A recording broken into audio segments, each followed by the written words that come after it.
돈을 펑펑 쓰는 것 같은데 부채를 줄인다? 그동안에 도둑놈들이 엄청나게 많았다는 반증 아닐까요?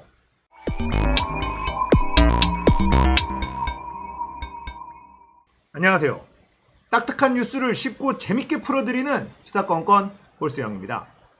자, 이번에 다룰 이야기는 선명한 이재명 지지율 1위를 달리고 있는 이유 이야기입니다. 자, 이재명 도지사가 지금 현재 차기 대권 후보군 중에 지지율 1위를 치고 나가고 있습니다. 그 차이는 점점 벌어지고 있어요. 자, 그러다 보니까 이제 슬슬 이재명에 대한 견제가 들어간다라는 느낌을 제가 받고 있는데요. 얼마 전 트위터 발로 이재명에 대한 음해, 이런 것들이 시작이 됐다. 이런 얘기를 들었어요.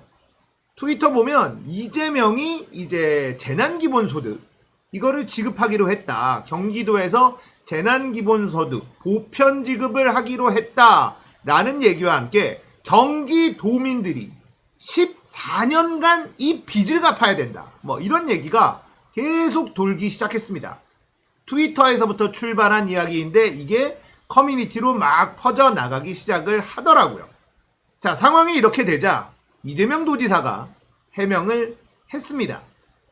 이재명 도지사의 장점이죠. 발빠른 행보, 스피드가 좋아요.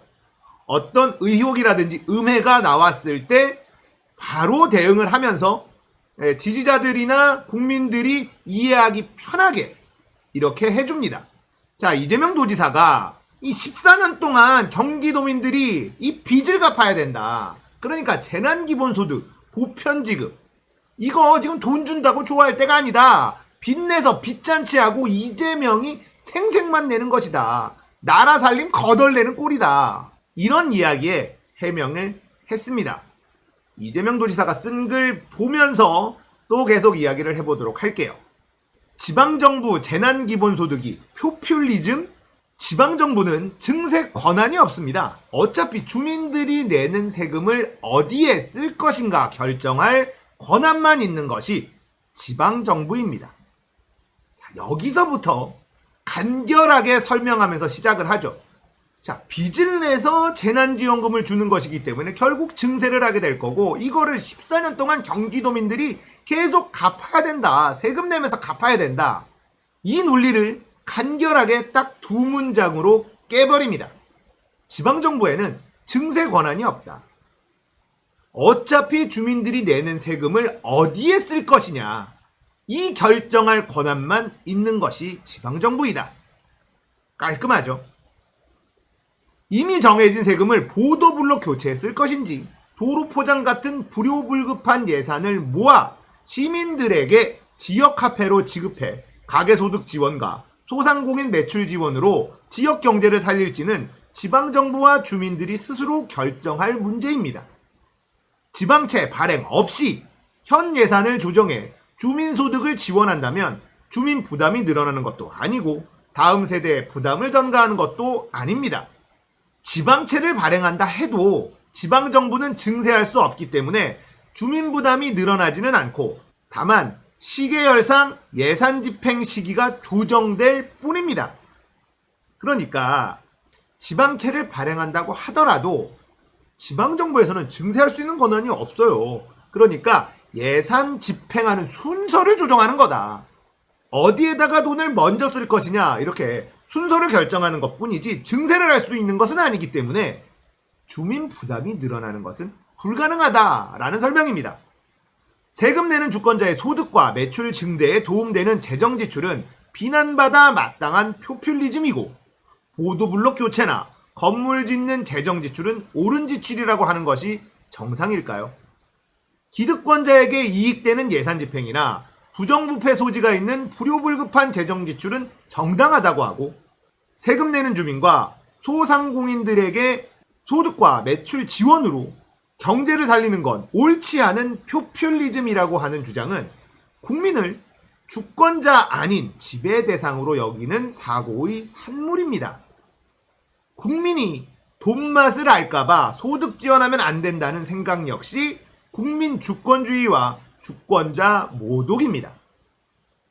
전 세계 국가들의 평균적 공적 이전 소득, 정부 등의 가계 지원의 절반에도 못 미치는 가계소득 지원금 덕에 우리나라의 가계부채는 세계 최고, 국가부채는 세계 최저를 자랑하게 되었습니다. 세금 내는 주권자에게 소득과 매출을 지원하고 수요 부족 시대의 소비 촉진으로 경제를 살리는 재정 지출이 포퓰리즘이라 선동해도 이 나라의 주권자들은 속지 않습니다.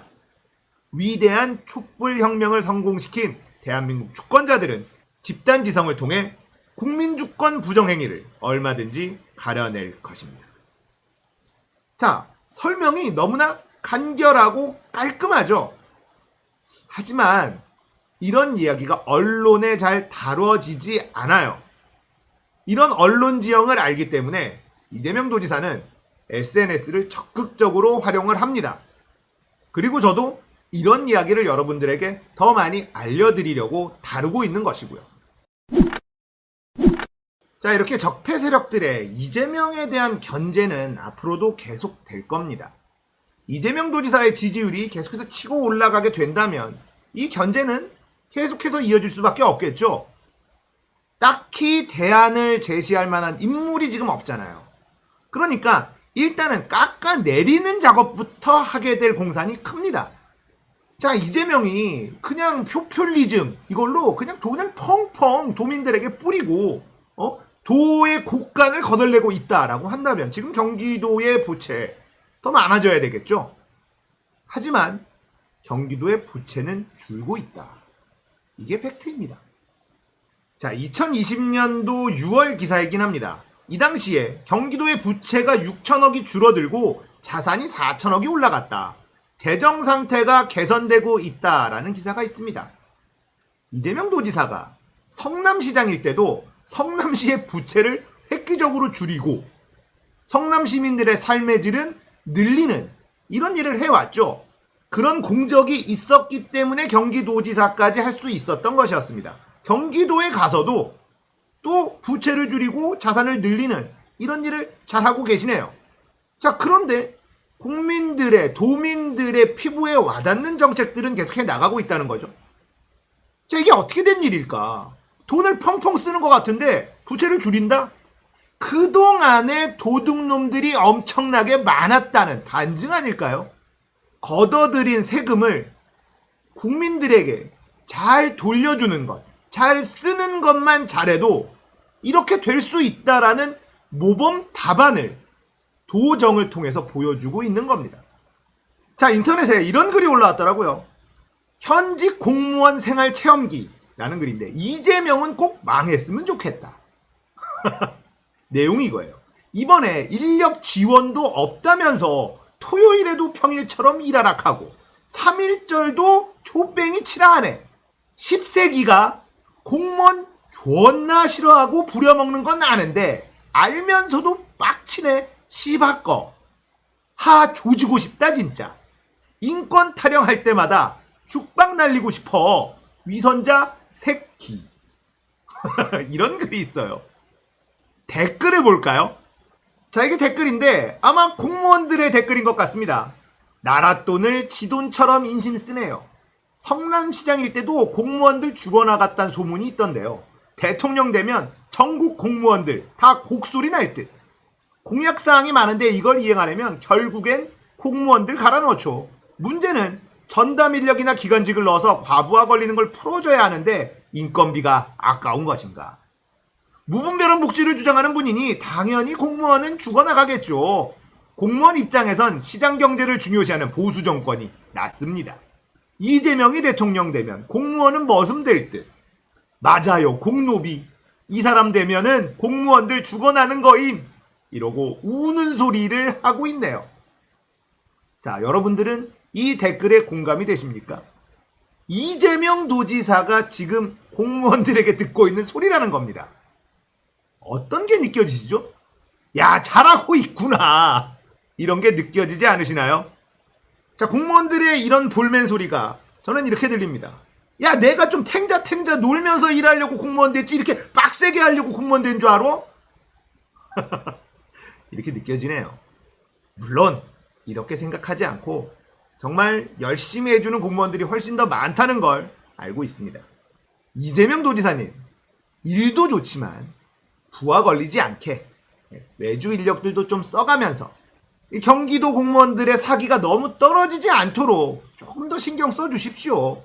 너무 짜내면 터져요. 그래도 잘하고 계신 것 같습니다. 자, 오늘은 선명한 이재명, 지지율 1위를 달리고 있는 이유에 대해서 이야기해 봤습니다. 시사건건은 노무현 세상이 올 때까지 계속됩니다.